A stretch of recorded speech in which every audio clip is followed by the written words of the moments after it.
Olá, amigos do Critica Brasil, Edmar de Moraes, falando a verdade, doa a quem doer.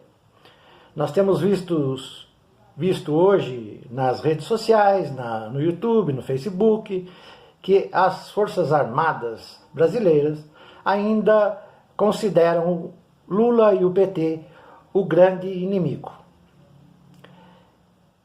Mesmo Lula sendo o presidente, o PT sendo o partido que mais equipou as Forças Armadas, que mais trouxe tecnologia para as Forças Armadas, sendo o partido e o presidente que mais investiu, trazendo desde alimentação a novos equipamentos, comprou uma frota de aviões, transformando a aeronáutica. Tudo isso feito durante o governo PT, principalmente durante o governo Lula. Certo? Mas a cultura nacional antipetista, por conta da falta de conhecimento e discernimento do que é o socialismo, do que é o comunismo, do que é a direita, do que é o fascismo, o nazismo, sempre trouxe esse temor à população brasileira. Quando Lula foi candidato pela primeira vez, a gente via as propagandas que ele ia transformar o Brasil em Cuba, que ele ia fazer uma guerra, uma revolução operária, que ia tomar conta do Brasil, e que isso e que aquilo, e que tudo seria contra o povo brasileiro. Isso por puro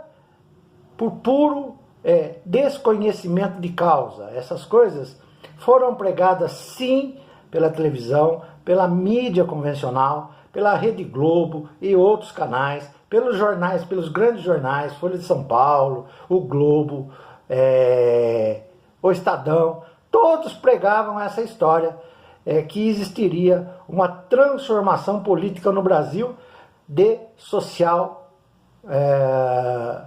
socialismo, de esquerda. Eles não fazem a definição entre social e comunismo, né?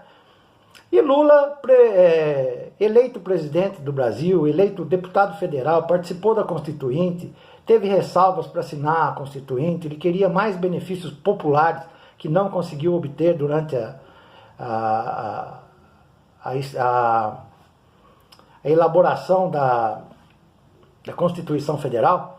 Lula sempre foi contundente em defender os mais pobres e os mais oprimidos. Porém, ele não conseguiu todos os objetivos que ele pretendia para a Constituição brasileira. Quando assumiu a presidência, ele buscou implementar e melhorar as condições de todas as áreas que estavam sucateadas na presidência da República, no Estado, de uma maneira geral. Mas ele se esqueceu de afagar o ego dos militares. Não adiantava ele dar aviões, ele dar tanques, carros, alimentação, caserna de qualidade, estudo tecnológico, não adiantou. Esqueceu-se de fazer uma revisão na biblioteca das Forças Armadas, nas escolas das Forças Armadas, que mantinham em seu poder, em seu sistema de leitura, em seu sistema de educação, aquela teoria velha, aquela teoria sucateada dos conceitos de Olavo de Carvalho, que tratava-se como referência ali dentro das próprias Forças Armadas, entendeu? Aquele conceito antigo de que Lula trata as Forças Armadas como um inimigo por conta do sistema que a gente viveu de 64 para cá, né, que deixou o Brasil no comando dos militares, né, a ditadura militar. Então, ainda se tinha esse medo, as Forças Armadas tinham medo que Lula transformasse o país numa revolução interna contra as Forças Armadas. Lê do engano, Lula transformou as Forças Armadas, equipou as Forças Armadas, manteve um bom relacionamento com as Forças Armadas, mas faltou aquele carinho, aquele afeto, uma doença do ego daqueles que comandavam as Forças Armadas no Brasil. Infelizmente foi isso que aconteceu. E a cultura dentro das Forças Armadas, ela constituiu sempre baseada no termo filosófico, né, de que o partido de esquerda transformaria o Brasil em um sistema fechado, onde o governo era detentor de todo o poder. Engano mais uma vez. O Brasil é um país capitalista com dois viés, um viés social e um viés financeiro. Hoje nós estamos vivendo um viés totalmente financeiro, que é aquele que não quer saber que o social seja aplicado, só o financeiro. Entendeu? E agora estão colocando isso na internet na tentativa de derrubar o discurso do presidente Lula durante a sua entrevista que ele deu à Folha de São Paulo e ao El País.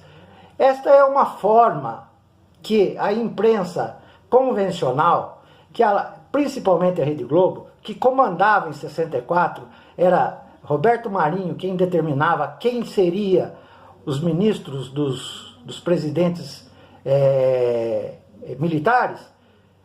Roberto Marinho é quem fazia a entrevista, fazia a sabatina e encaminhava o sujeito lá para o palácio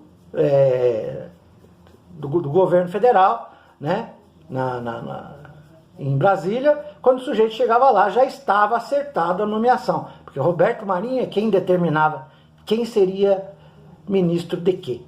Nunca foram os militares que determinaram, este vai ser ministro disso, esse vai ser ministro daquilo. Não, eles recebiam a orientação de Roberto Marinho, que tinha uma baita de uma influência por ter apoiado o golpe militar de 64. E também ter recebido a concessão da Rede Globo. Então tudo isso levou-se a criar um imaginário de que o PT e Lula seria o grande adversário das Forças Armadas. Muito pelo contrário, o PT foi quem investiu nas Forças Armadas, o PT foi quem investiu, Lula, na verdade, quem investiu nas Forças Armadas, na Polícia Federal, equipou a Polícia Federal, o PT quem ajudou a formar a Lava Jato, o PT que foi o partido que mais trabalhou em prol da desmonte do sistema de corrupção dentro do Brasil. Isso precisa chegar e vocês precisam aprender a ler e fazer leituras antigas, retroceder no tempo para ir conhecendo.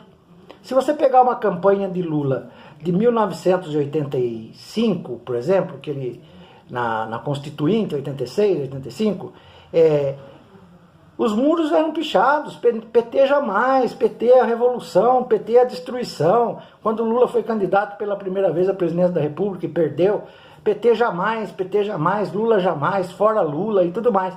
E depois acabamos sendo surpreendidos por esse gigante que está aí preso indevidamente, um preso político, reconhecido mundialmente como o melhor governo que o Brasil já teve em toda a sua história. Então é isso, pessoal. Esta é o grande medo que precisa ser trabalhado em cima das Forças Armadas. É evidente que quem tem que fazer isso? O partido de esquerda.